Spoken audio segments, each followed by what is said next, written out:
السلام عليكم، ازيكم عاملين ايه؟ ان شاء الله هنعمل مع بعض فطاير محشية جبنة سهلة وبسيطة جدا هتطلع معاكي ممتازة.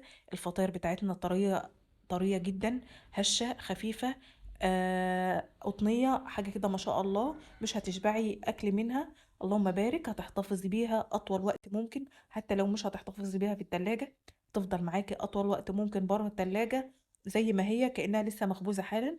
مش هتبرول ولا هتفرول معاكي، لان العجينة بتاعتها ممتازة جدا، واسهل ما يكون اجمل عجينة ممكن تشتغلي بيها، سواء في الفطاير او في اي نوع من المعجنات.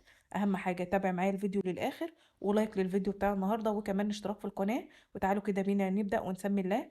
في بولة فاضية هنزل بكوباية من اللبن او الحليب. اللبن بتاعنا دافي، الكوباية دي ساعتها او الميزان بتاعها 200 جرام. هنزل كمان ب50 جرام من المية بتاعتنا، مية فترة يعني فترة دافية، مش جايه من الحنفيه، لا انا دفيتها حاجه بسيطه هي واللبن علشان يسرعوا من عمليه التخمير. معايا معلقتين كبار من السكر، يعني حوالي 35 جرام سكر حبيبات عادي. معايا 10 جرام من الفانيليا، يعني معلقة أسفة من الخميرة.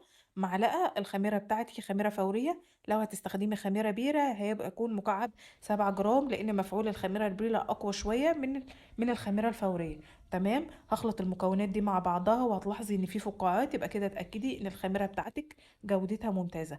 معايا بيضة، فصلت البياض عن الصفار، هركن الصفار عشان استخدمه لدهن الوش، واغطيه بستريتش راب، وهستخدم البياض بتاعنا. تمام، البياض هيفرق في العجينة؟ لا مش هيفرق قوي، بس انا محتاجة الصفار فخلاص دخلت البياض في العجينة. معايا 40 جرام من الزيت بتاعي زيت نباتي اي نوع، بس اهم حاجة يكون ريحته كويس. هنزل ب5 جرام من الخل، معلقة متوسطة، علشان البياض بتاع البيض اللي انا حطيته، وكمان بيفرق معايا قوي في العجينة وبيخليها طرية وفيها طراوة غير عادية. تمام كده، هنزل بذرة الملح اللي انا بضيفها على الدقيق، هنزلها مع المكونات دي علشان تدوب الذوبان الكامل معاها. تمام، هخلط المكونات دي كلها مع بعض لحد ما اتاكد ان هي تجانست تماما والزيت بتاعي اختفى وبياض البيض اصبح متجانس جدا معاها. هنزل ب 500 جرام من الدقيق، يعني نص كيلو. لو هنعاير بمج الشاي يبقى 4 كوبايات بمج الشاي العادي. هنزل ب5 جرام من البيكنج باودر، وده بيفرق جدا في العجينة، بيخليها هشة وبتحتفظ بالقوام بتاعها والطراوة بتاعتها لأطول وقت ممكن، حتى لو مش هتخش التلاجة. تمام كده، هخلط المكونات دي كلها مع بعض. الدقيق بتاعي دقيق متعدد الاستخدامات، دخلته مرة واتنين علشان لو في أي تكتلات أو أي حاجة، وكمان هدخله هوا عشان يفرق معايا في العجينة. هبدأ كده بالاسباتيولا بتاعتي ألم كل السوائل في العجينة، وبعدين أبدأ إن أنا أشتغل في العجينة بإيديا. مش هعجنها عجنة كاملة قوي واديلها ضغط قوي واضرب بايدي، يعني افضل اديلها بوكسات لحد ما العجينه بتاعتي طريه، فهتتعجن معايا بكل سهوله وبكل سلاسه. لو انت هتشتغلي في العجان هتنزلي المواد كلها ما عدا كميه الميه، وبعدين هتنزلي بكميه الميه كلها لو انت مش متاكده من نوعيه الدقيق اللي انت بتستخدميه. تمام كده، وان شاء الله هسيب لك المقادير في صندوق الوصف. لو اللي مش عارف صندوق الوصف، صندوق الوصف العنوان جنبه كلمه المزيد، هتضغط عليها تنزلك تلقائي صندوق الوصف، هتلاقي فيه المقادير بالجرام وكمان بالكوبايه. انا لميت العجينه بتاعتي لسه بتقطع، لسه لميتها بس، لميتها. هسيبها بس 5 دقايق، اغطيها بفوطه اسيبها 5 دقايق وارجع اعجنها تاني. بعد 5 دقايق زي ما انتم شايفين العجينه بتاعتي بدات ان هي تربي عرق. هعجنها بس عجنه بمعلقه من الزبده. في الاول انا استخدمت 40 جرام، يعني ربع كوبايه الا معلقه، المعلقه دي انا ضفتها زبده، يعني كده استخدمت ربع كوبايه من المواد الدهنيه، يعني 50 جرام. تمام كده، هبدا ان انا اعجن العجينه، الم بس الزبده فيها واعجنها عجنه بسيطه، وبعدين انزلها على سطح الرخامه بتاعتي، وابدا ان انا اعجنها عجنه كويسه. حد هيقول لي هتعرفي ازاي ان العجينه بتاعتك عملت عرق؟ هقول لك هتحسي ان هي بتمط معاكي زي الاستك، كل ما بتشديها بتلاقيها بترجع معاكي تاني. هتقولي لي طب ازاي اعرف ان العجين بتاعي سايح؟ هقول لك مش هياخد كل كميه السوائل اللي انت حطيتيها. ثانيا هتلاقي العجينه بتاعتك سايحه جدا جدا، مش بتمط معاكي ومش بتديلك النتيجه. كل ما يعني مش هتعجنيها، العجنه اللي انا بعجنها دي هتلاقيها بتمط، بتقطع معاكي بسهولة، وكمان ناعمة أو سايحة منك، مش قابلة كل كمية السوائل ومش قابلة العجين. تمام كده، العجينة بتاعتي أصبحت جاهزة، طرية جدا، مش قوي قوي بتلزق، حاجة بسيطة في الإيد زي ما انتوا شايفين. بس طريه. الطراوه دي او كميه السوائل اللي فيها هي دي اللي هتدي لي الهشاشه بتاعه الفطاير. هدهنها بس او امسح الوش بتاعها مسحه من الزيت، واغطيها بالاسترتش راب عشان لو اختمرت ما تلزقش في الاسترتش راب من فوق. تمام. هخمرها او احطها مده تخمير. خدت مني نص ساعة لأن الجو حر. الحشو اللي أنا هستخدمه أي نوع حشو يرجع لك انتي. أنا استخدمت جبنة رومي على شيدر على موتزاريلا، وعليهم معلقة صغيرة من الشبت مقطعاه حاجة بسيطة صغير خالص. تمام. العجينة بتاعتنا زي ما انتوا شايفين، اللهم بارك، زي السحاب. حاجة كده خفيفة، سهلة، ناعمة معاكي، بتتفرد معاكي بكل سهولة، طالعة ممتازة. تمام. هخرج منها كل الهواء اللي موجود فيها، وابدا ان انا افردها على الرخامه بتاعتي واقطعها. هتقطعيها، اقطعها كور. الكور دي ترجع لك انتي. انا عملت حجم الكوره 70 جرام، ممكن تعملي حجم الكوره 65 جرام، ممكن تعملي حجم الكوره 75 جرام، ممكن تعمليه 80 جرام. هتقولي لي قد ايه؟ هقول لك ممكن تكون قد التفاحيه كده، او حاجه بسيطه صغيره عنها شويه. تمام كده، او قد البرتقانه الصغيره هتطلع معاكي مظبوطه، وهيطلع حجمها حلو قوي. زي ما قلت لك، حابه تصغري عن كده تمام، حابه تكبري عن كده تمام. وممكن تعملي العجينه دي في اي معجنات تانية، هتطلع معاكي ممتازه. حد يقول لي ممكن استخدم العجينه دي في البيتزا؟ اقول لك اه، تنفع معاكي في البيتزا وهتبقى ممتازه. حد يقول لي ممكن اعمل العجينه واعينها في الفريزر؟ هقول لك اه، ممكن تعمليها وتعينها في الفريزر. هتقولي لي ازاي؟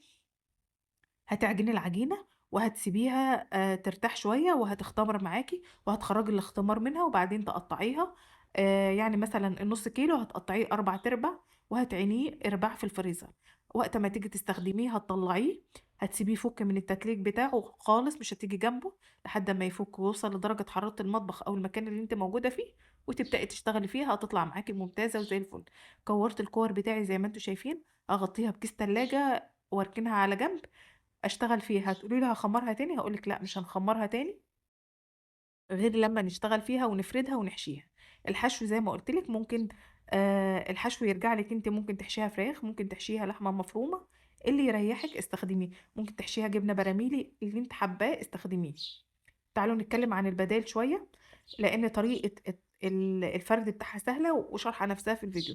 هنحشي ونقفل الاطراف كويس قوي قوي على الجبنه، علشان الجبنه وقت ما تسيح ما تخرجش منها. وكمان سيبي فيها سمك شويه علشان تكون مليانه معاكي او محمله من جوه. تمام. بقطعت البيتزا كده، وهبدا ان انا اعمل لها شبابيك، او فتحات كده، او ممكن بالسكينه. وهتلفي، مش هتضغطي، هتلفي بس بطراطيف صوابعك، تقلبيها على بعضها، وهتقفلي من تحت زي ما انتم شايفين، علشان وقت اما نحطها او تختمر ما تفتحش معاكي من تحت، وتخرج العجينه منها. زي ما انتم شايفين كده، الصينيه بتاعتي مش مدهونه اي ماده دهنيه ولا اي حاجه. السطح اللي انا بشتغل عليه ده مسحه بسيطه من الدقيق، علشان لو لزقت مني اقدر اتحكم فيها. تمام. زي ما انتم شايفين كده. زي ما بقولك، ممكن البدائل اللي احنا نستخدمها، ممكن تستغني عن اللبن وتستخدمي كل الكميه ميه. احنا بس بنضيف للعجينة قيمة غذائية علشان يكون طعمها حلو. تمام. وممكن تستغني عن المية وتضيفي كل كمية اللبن. تضيفي كل الكمية لبن. وممكن تضيفي زبادي لو انت حابة ان انت تضيفي زبادي، بيبقى يكون طعمها حلو قوي. ولو مش متوفر عندك زبادي، ممكن تضيفي لبن رايب. ولو مش متوفر عندك لبن، ممكن تضيفي لبن بودر. تمام كده. ممكن نستغنى عن البياض وصفار البيضة. ودهان الوش ممكن نعمله مية بسكر وندهن الوش، وما نضيفش البياض في العجينة. تمام كده. الزيت ممكن نستخدم الزيت زبدة. اقول لك اه، ممكن تستخدمي زيت زبدة زي ما انا استخدمت، وممكن تعملي ميكس ما بين الاتنين. تمام كده. كل البدايل انا بقول لك عليها. نوعية الدقيق ترجع لك انت، الدقيق اللي انت شايفاه كويس واستخدمتيه مرة واتنين وتلاتة استخدميه. دهان الوش اللي انا استخدمته ده صفار البيضة، حطيت عليه معلقة من اللبن، وحطيت عليه رشة بسيطة من السكر، وكمان قطع من او حاجة بسيطة كده خالص من الشبت، وقلبتهم في بعض. وبدأت ان انا ادهن الوش بعد ما خمرت العجينة للمرة التانية زي ما انتم شايفين كده. هدخلها الفرن. الفرن شغال مسبقا. الفرن بتاعي شغال على درجة حرارة 200. شغلته من تحت ومن فوق. حطيت الشبكة على أول مستوى للشبكة من تحت، وحطيت الصينية بتاعتي. خدت مني 20 دقيقة. ما تضغطيش عليها أكتر من كده في الفرن. وكل فرن بيشتغل حسب درجة حرارته. اللي عند الفرن بتاعي مش زي اللي عندك، يعني التسوية عندي مختلفة عن اللي عندك.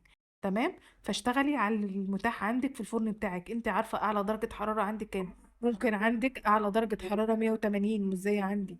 انا عندي اعلى درجة حرارة 240، فانا عملتها على 200.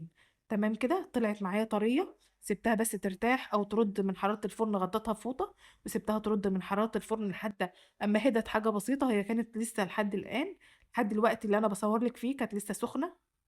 حتى هتلاحظي ان الجبنة لسه سايحة، ما شاء الله، قلبه ابيض، هش خفيف، آه، قطني حاجة كده، ما شاء الله، عجينة تقدري تعتمديها.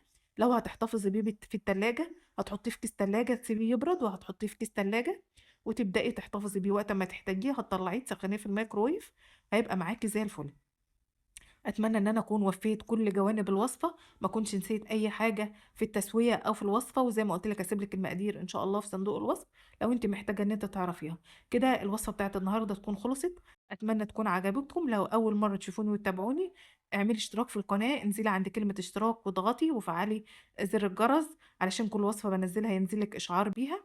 وكمان لايك للفيديو بتاع النهارده، عشان اللايك هو اللي بيرفع الفيديو، بيخلي اكبر عدد من المتابعين يشوفوه ويستفادوا منه. وكمان كومنتاتكم بتسعدني وبتديلي دافع ان انا اكمل معاكم ان شاء الله. اتمنى الفيديو بتاع النهارده يعجبكم.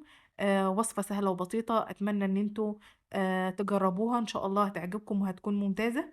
قلت لك كل البدائل اللي انت محتاجة تعرفيها وتستخدميها معاكي. تابع الفيديو للآخر علشان تشوف كل التركات اللي انت محتاجة تعرفيها. مشاهدة ممتعة للفيديو. دمتم سالمين، والسلام عليكم ورحمة الله وبركاته.